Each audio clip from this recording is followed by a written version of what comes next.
Ladies and gentlemen, boys and girls, children of all ages, Ari and Big Mike are proud to present the greatest podcast in the world.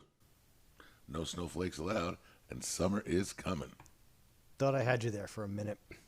This is the podcast that was started by two guys on cigar night. So what do we got today, Mike? What do we got? Well, we got this whole fun stuff going on with Greta Thunberg. I can't even pronounce her name right. Thunberg, I think it is. What? I think it's Thunberg. Thunberg. Is it Thunberg? Thunberg? I don't really care. I don't understand why this little girl has like a position of power. I don't understand how she has so much influence. It's beyond me. I'll tell you exactly why she has influence. When people want to say something controversial, one of the things they do to protect themselves from criticism is they hide behind children. One of my intellectual heroes, Nassim Taleb, has a name for it. He calls it pedophrasty. And here's how he defines pedophrasty. An argument involving children to prop up a rationalization and make the opponent look like an asshole. As people are defenseless and suspend all skepticism in front of suffering children, nobody has the heart to question the authenticity or source of the reporting, often done with the aid of pictures. So if you want to say something and be protected from being criticized for it, what you got to do is you got to get yourself a child. And the child that the climate socialist left got themselves is Greta Thunberg. Right. Well, I remember when she first came out, the whole climate control and... How dare you! Exactly. How dare you!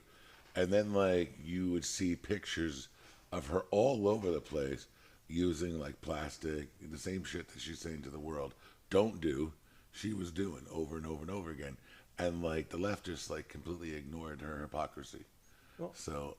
Of course, because there's special rules for our team and special rules for your team, and that's how it works, that's how it always works. Well, I feel that, but I don't have any love towards this girl. Okay, So- well, she doesn't have any love towards you. You happen to be Jewish, and she's a socialist. You know, socialist since the very beginning. And the Yehudi. Okay, well, socialists since the very beginning have been very hostile to Jews. I mean, if you look at the early French socialists, for example, we talked about Charles Fourier last time, but it wasn't just him, it was all of them. They were absolutely hostile to the Jews. Wait, hold on. Let me see if I got this right. A European non-Jew who's upset with a Jew. Let me see. Wow. I am shocked. This is my shocked face. I want you to see my shocked face. You know why you see my shocked face? Because every country in Europe has kicked out the Jews at some point. You know, and it's funny because one of our biggest allies right now in Europe is England, which is really funny because they kicked out the Jews more than anybody else. So I'm a little curious about that one. When the Dreyfus affair, do you remember the Dreyfus affair? Dreyfus, okay, sorry. The Dreyfus affair. Of course I remember the Dreyfus affair. Well, every enemy of the socialists was persecuting Alfred Dreyfus, the monarchy, the army, the political right was oppressing Alfred Dreyfus. And you know what the socialists said? The socialists essentially said, we are not going to comment. Okay, when Émile Zola published his J'accuse, it was only then did the French socialists actually say something. But until then, nope. Anyway, the thing is that ideas, they travel in packs.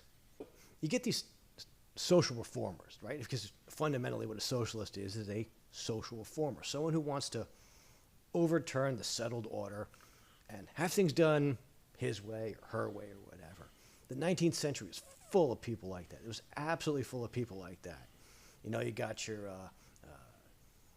it all started with the French Revolution. It was the first big social revolution that happened. No, it wasn't. Social reform, social revolution isn't a new thing. It is definitely not. What is the problem is that when you have people who have like no education except the bullshit that they're being fed, all right, and they don't have any thoughts of their own, and then they turn out to be hypocrites because they don't really care. They're just in it for the money, or they're in it for something else, or they're in it because they're anti-Semitic, and then they do bullshit like what Greta Thunberg did. Okay, well, back to the French Revolution. Whether it was first or not is neither here nor there. But the thing about the French Revolution is they tried to change everything. I mean, they changed the morals, the ethics. They tried to convert the Cathedral of Notre Dame to a temple of reason. They tried new holidays. They tried a new calendar even. They had the metric system, which don't get me started on that. Listen, I like the metric system over the American system. I lived in Israel for 16 years. Once they finally understood the metric system, it makes way more sense than what we do in America. Okay, well, be that as it may, don't get me started on the metric system. But one of the reasons that the French Revolution failed in the sense that it completely just caused a terror, and that nobody who started the revolution could picture what it actually became, was because they tried to change everything. And 19th century socialists didn't learn that lesson from history. And across America, across Europe, you had these communes of people who were socialists, who were trying to change every single little thing. And among their little obsessions, among them were women's suffrage, which, by the way, was more popular among men than women, as it turns out. They had vegetarian and veganism. They had if we're going to equalize everything, we should also do animal rights, because guess what? With the oppressor and the oppressed and all that the socialists are so obsessed about, guess what? If human beings are eating animals, there's no greater way to oppress someone than to eat them, essentially. But they're so tasty. Yeah, they made that mistake, didn't they? Again, let's bring it back to Greta. Greta's like talking about a climate change, protest. I'm going to make a protest for climate, right? But meanwhile, she's up there being like, free Palestine. Like, what the hell's wrong with this girl? Like, you know what? You're talking about climate change. Climate change is something that we need to really look at. And not her. She's not the one who needs to look at it. People who are like, understand. I had a neighbor when I was living in Israel who was one of the foremost guys on weather in the world. And the things that he understood about weather, even meteorologists didn't understand, right? And you're like, and he would talk about these things, about the things that needed to happen because of how the environment was being affected. Guys like him are the people who need to be working on climate change, right? Not Greta Thunberg, not me or you for that matter. But it's a major issue. So she goes and she says, climate change, climate change, climate change. But no, now she's talking about climate change, but free Palestine. Like, end the war, blah, blah, blah, blah. Like, what the... Well, she's talking about a lot of things that either she doesn't understand, or if she does understand, she's not telling you everything she really believes. Okay, for example, if you asked her, right, look at this video. We have not been listening. The people in power have not been listening. I come here for a climate demonstration, not a political view. This is climate demonstration. Calm down. Calm down. Calm down.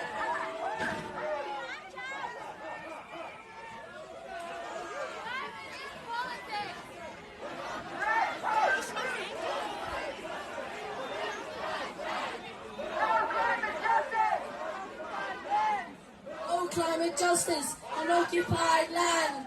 No climate justice on occupied land. What does she mean by occupied land? How much of the land are the Israelis occupying?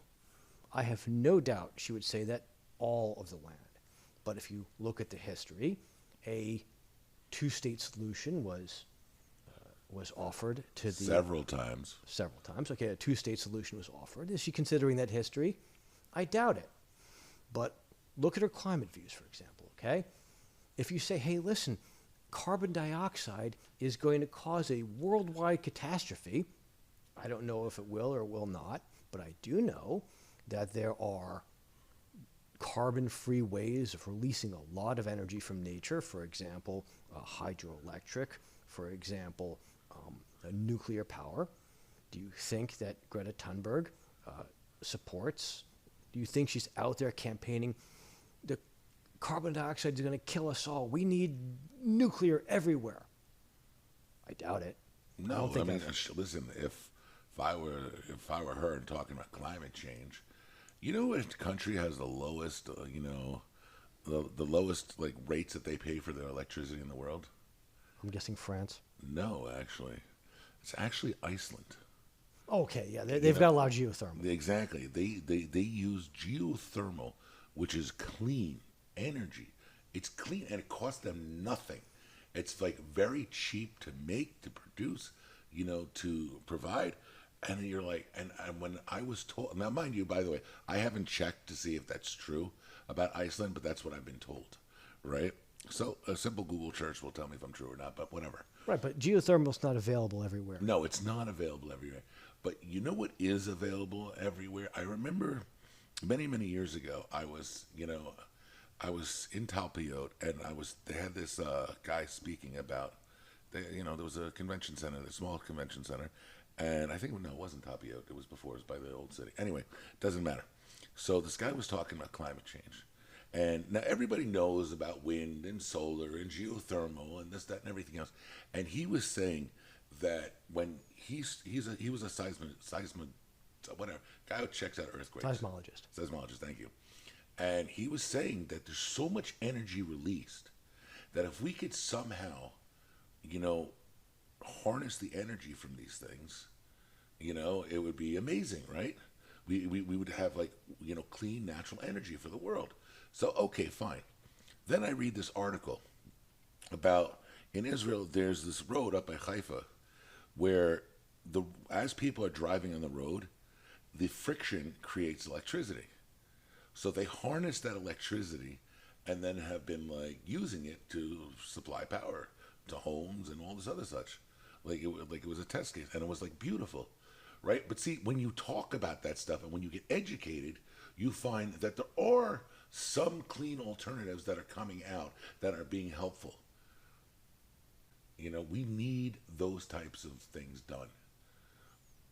Everybody's arguing over everything anymore, and we forget that on October 7th, over 1,200 Jews were murdered, raped, burnt alive, decapitated.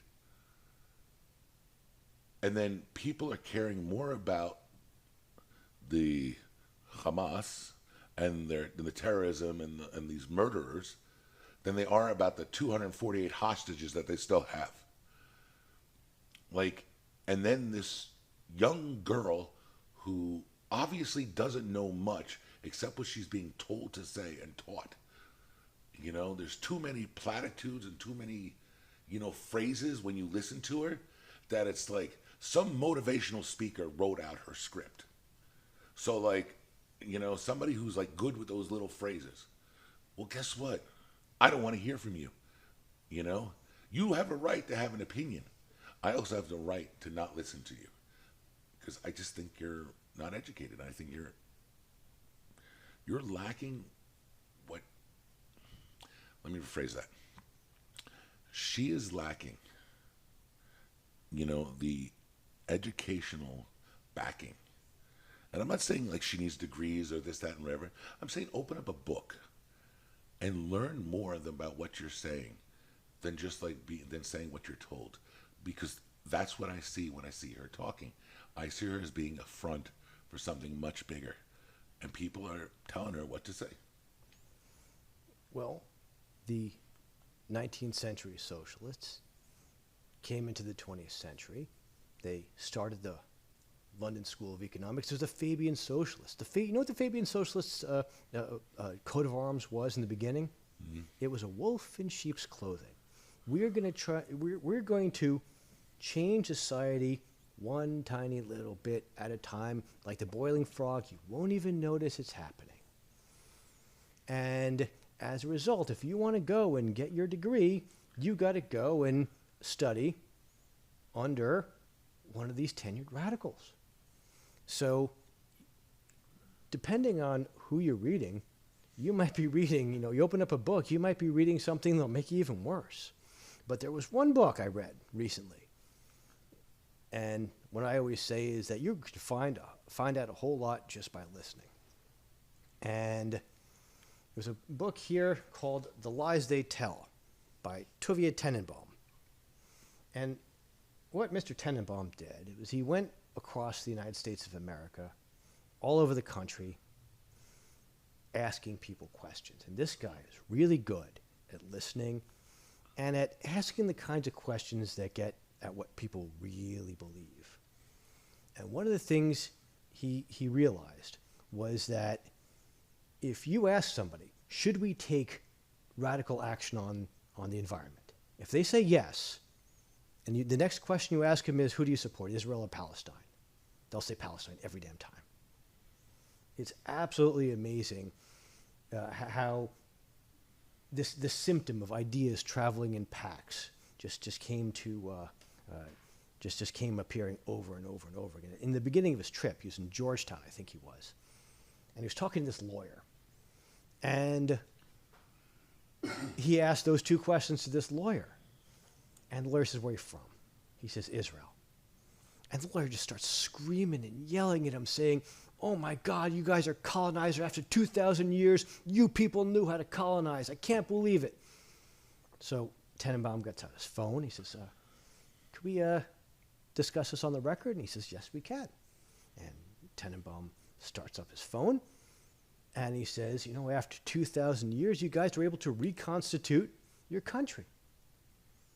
Tenenbaum says, "Can you tell me what you said about colonizing?" He says, I didn't say anything about colonizing." And he turns off his phone, and the guy starts yelling and screaming again. It was absolutely amazing. But, again, if somebody believes in radical climate action, chances are they believe in Palestine over Israel, and they're probably out there in those rallies waving those flags saying, "From the river to the sea." Everybody is firmly placing themselves on a side of the fence. And what they're not realizing is that there's not adult voices anymore.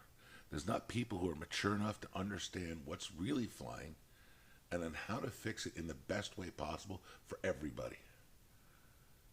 People just aren't doing that anymore. And when this girl goes out and starts screaming, the stuff that she's screaming,